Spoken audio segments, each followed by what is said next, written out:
Hey everybody, my name is Laura Jansen.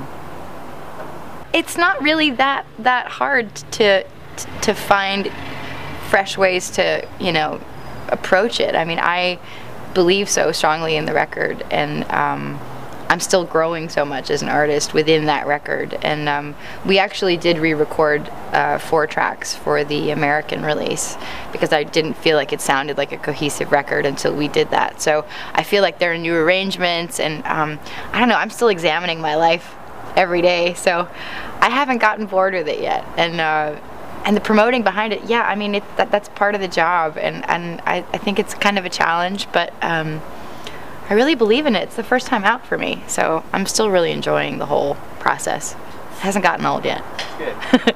I think that's what I do on the road. I don't write on the road as much because I have a different process. Like, I really need to be like in my cave at home in the dark writing, and I think that's pretty hard to do on the road. So for me, the challenge on the road, like now I'm touring solo, so I'm trying to get as much of the arrangements that we have written out for the band out on, you know, in 2 hands on a keyboard. So that's a little tough, and that's my challenge. And just telling the story and introducing myself to totally new people, and I want them to believe me. I'm trying to be as honest as possible, so I have to do this as fresh as possible every day. And it's funny, like certain songs really touch me still every show. Like I had a show 2 nights ago where I had to almost stop because the woman in front of me was reacting so strongly, and I was reacting to her reaction, and it was just this, I don't know, there's a lot of moving stuff. It's a really emotional thing for me to perform, and it's my favorite thing to do. So I mean, that's the reason I do this. Like that is the only reason I love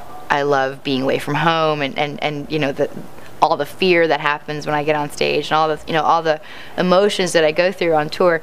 It's so worth it because that interaction makes me feel less alone. I mean, that's the reason I started writing music. I think every songwriter is kind of self-indulgent, and we all think our lives are super dramatic and interesting enough to tell you about. But I didn't write the songs to perform them. I wrote the songs while I was going through stuff. And when I perform them and I see that someone else has gone through that, it makes me feel less alone, keeps my therapy bills down. And you know, at the end of a show, I go out for 2 or 3 hours sometimes at the end of a show to talk to people, and I've ended up in corners with like groups of girls talking about, you know, their divorce and like their kids, and guys who tell me about their ex-girlfriends, and it's kind of cool. I mean, it's a very honest thing. I love it. I love that part of it. I definitely don't claim to like have any answers, and I think that's what maybe is different. I'm not like, you know, expunging wise lessons on love and relationships. I'm pretty much exposing my own mistakes and my own imperfections, and I think that's a really human thing to do, and there's nothing better than the human experience. There's nothing more interesting to me than that. So I love it. I mean, it doesn't freak me out at all. I think I mean, they're my therapists more than I'm theirs most of the time. So yeah. Well, I wrote.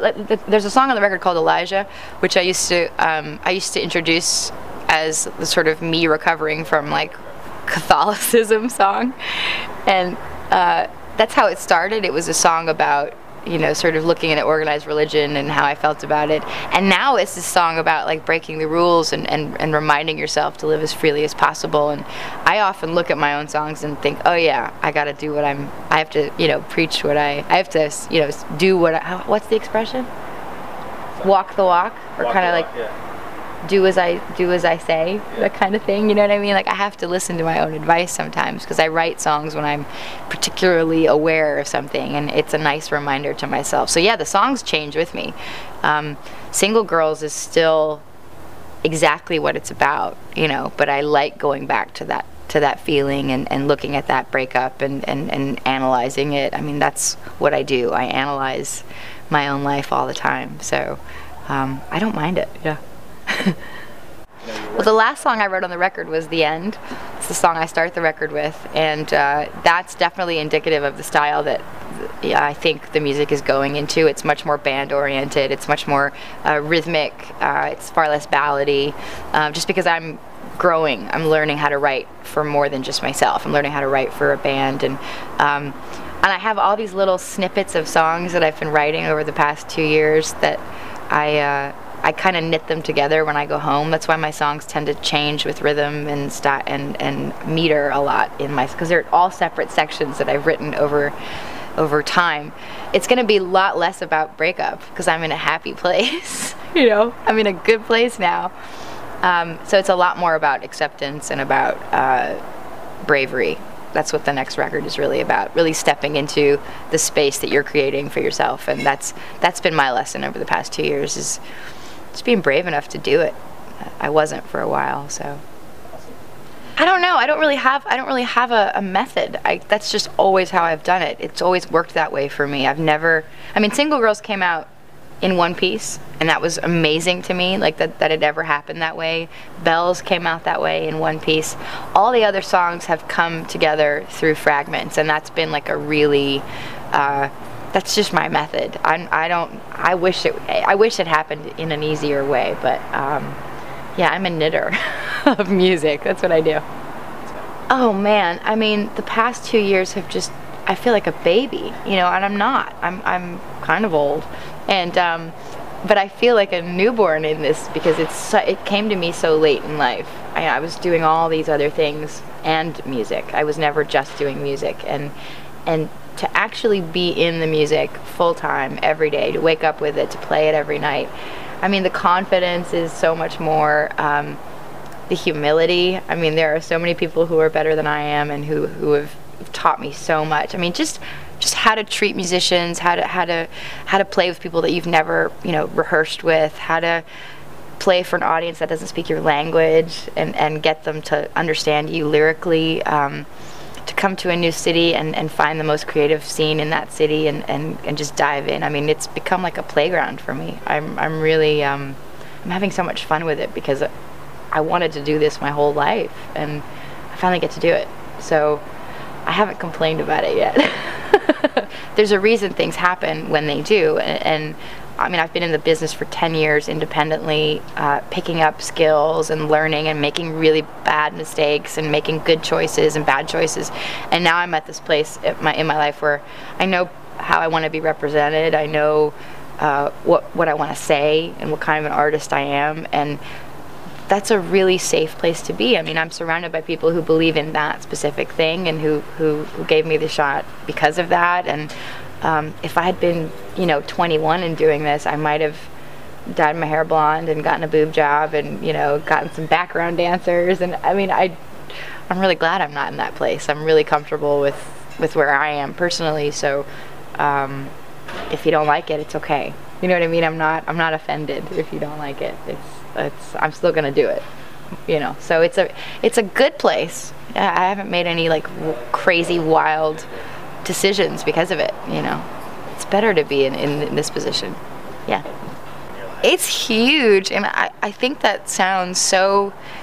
I'm surprised I'm even saying that, because if you came to my house and saw me wake up and have to figure out what to wear, it is a scary thing. There are piles of clothes. I don't know how to put things together.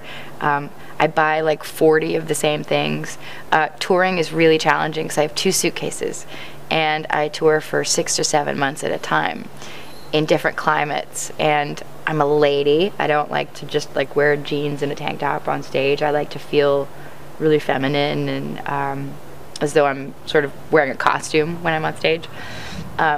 So I love playing with it, but it's really hard for me. It's like I spend a lot of energy trying to figure out what to wear and what to look like. I have a lot of fun in videos because that's sort of like a playground, you know. I have some great friends who are stylists who have access to crazy closets in LA from like movie studios, and so I get to borrow cool costumes, and for big shows I get to borrow clothes. But usually it's just like, what can I wear 12 times in a row that won't get stained, and what kind of shoes won't break, and you know, how to make it as creative as possible and as minimal as possible.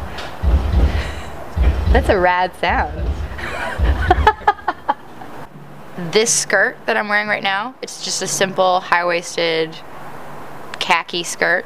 I wear it up, I wear it dressed down, I wear it dressed up. I have one pair of really great black ankle bootlets that I wear with everything, and a leather jacket, because those are the three things that you can like mix and match. I wear a lot of stockings. I wear a lot of like leg warmers over stockings and thigh-high socks over stockings, and I try to layer it up as much as possible, because like last night we were playing in a place that was minus 22, and in 2 weeks I'm playing in a place that's 80 degrees, so I've got to be able to switch it up. And I'll run into like that's the first thing I do in a city. I'll go find a record store, a coffee shop, and a vintage store, and I have quite the collection of stuff souvenirs that I pick up in different cities, clothing-wise, which I love. I love old vintage 60s dresses and mod stuff. And my girlfriend, I have a girlfriend who describes my style as Dexy's Midnight Runner meets like girly. So sometimes apparently I look like a hobo, but with a feminine edge, and I kind of like that description. Yeah.